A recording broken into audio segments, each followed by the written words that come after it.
The BBC have apologised to Sir James Dyson. Now, I reported at the time how Sir James Dyson wrote a piece for The Telegraph saying that the BBC had twisted the truth over his links to the Tories.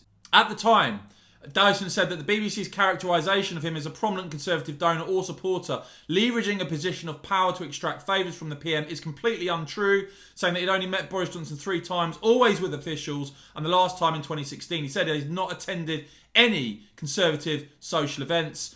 Dyson hitting out at the BBC's grotesque mischaracterisation to justify their sleaze story, which would otherwise simply not have stood up, he said at the time. Dyson absolutely slammed it at the time, as I reported, and now the BBC have actually been forced to make an apology. This whole episode once again demonstrates, I think, why the BBC licence fee, the vast majority of Brits have no interest in it. They want it gone. They think the BBC should be funded for advertising or subscriptions. And so you see in the BBC's clarifications and corrections with an apology, Sir James Dyson apology, various outlets, Wednesday 21st of April 2021, the BBC saying, "We accept that Sir James Dyson is not a prominent Conservative supporter, as was stated in some of our coverage of his text messages with the Prime Minister.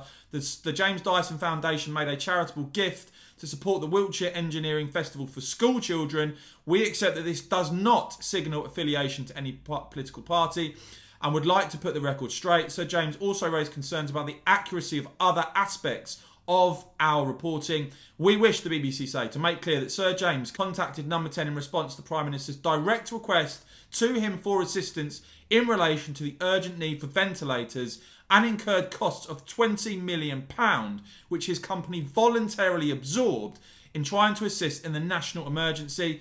BBC concludes by saying his text messages to the Prime Minister were also later sent to officials.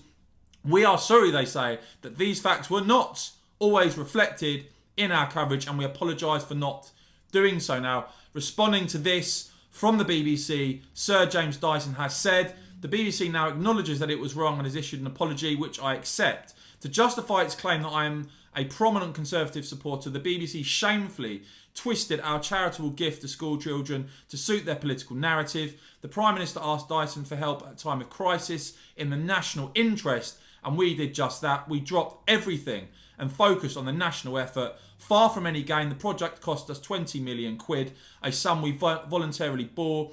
I am proud," he says, "of the efforts of every Dyson person who contributed, and we would do precisely the same again. It was deeply disappointing," he concludes, "for me and for hundreds of Dyson people who gave their all to have our efforts developing an emergency ventilator mischaracterised and used for political mudslinging." And I think it's important to highlight this because when you talk about a drop in trust with media, when you talk about spin in media, when you talk about the BBC licence fee support and support for the BBC generally with the Great British public going through the floor, it's because of things like this, it's because of incidents like this, and in this case, the BBC have themselves actually issued an apology.